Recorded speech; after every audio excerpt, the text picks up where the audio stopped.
हर व्यक्ति अपने परिवार के मृतकों की मुक्ति या मोक्ष की कामना करता है। कई बार मुक्ति और मोक्ष को एक ही मान लिया जाता है।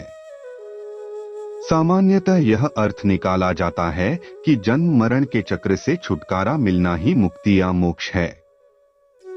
आइए जानते हैं कि मुक्ति क्या है, मोक्ष क्या है, मोक्ष की आवश्यकता क्यों है, क्यों हम मोक्ष को प्राप्त करें। मुक्ति क्या है?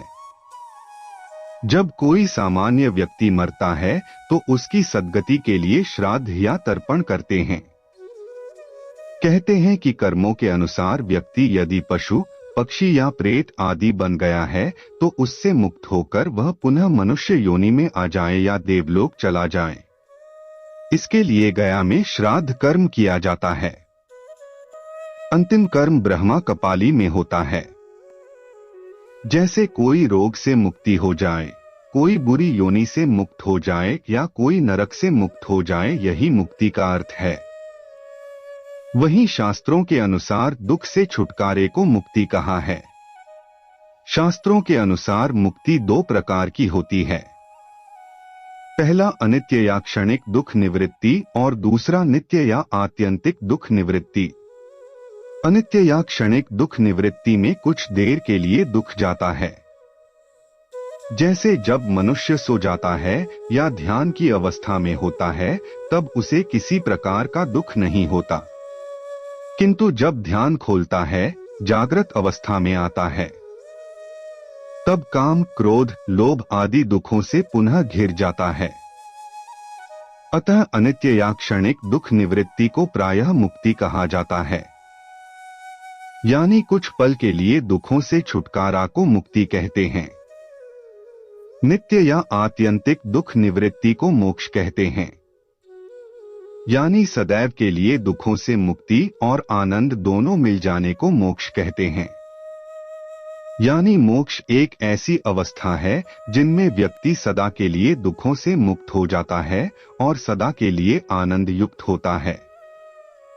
मोक्ष की धारणा वैदिक ऋषियों से आई है। भगवान बुद्ध को निर्वाण या मोक्ष प्राप्त करने के लिए अपना पूरा जीवन साधना में बिताना पड़ा। महावीर को कैवल्य या मोक्ष प्राप्त करने के लिए घोर तपस्या करनी पड़ी और ऋषियों को समाधि यानी मोक्ष प्राप्त करने के लिए योग और ध्यान की कठिन साधनाओं को पार करना पड़ता है।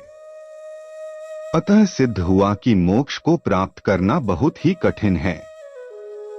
मोक्ष प्राप्त करने से व्यक्ति जन्म मरण के चक्र से छुटकारा पाकर भगवान के समान हो जाता है।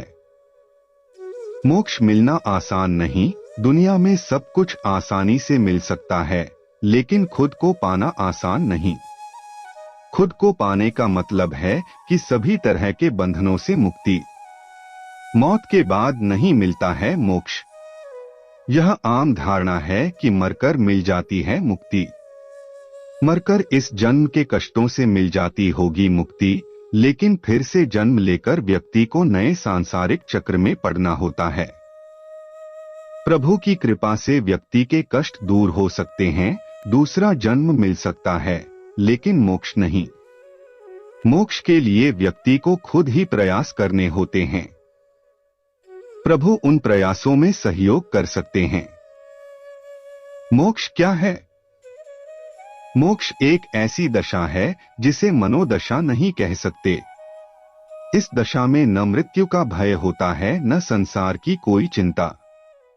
सिर्फ परम आनंद, परम होश, परम शक्तिशाली होने का अनुभव। मोक्ष समयातीत है, जिसे समाधि कहा जाता है। मोक्ष का अर्थ सिर्फ जन्म और मरण के बंधन से मुक्त हो जाना ही नहीं है। बहुत से भूत प्रेत और देव आत्माएं हैं जो हजारों या सैकड़ों वर्षों तक जन्म नहीं लेती, लेकिन उनमें वह सभी वृत्तियां विद्यमान रहती है जो मानव में होती है। भूख, प्यास, सत्य असत्य, धर्म अधर्म, न्याय अन्याय आदि। सिद्धि प्राप्त करना मोक्ष या समाधि प्राप्त करना नहीं है।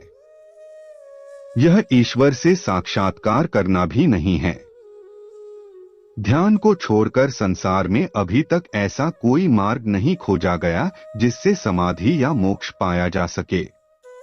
लोग भक्ति की बात जरूर करते हैं, लेकिन भक्ति भी ध्यान का एक प्रकार है।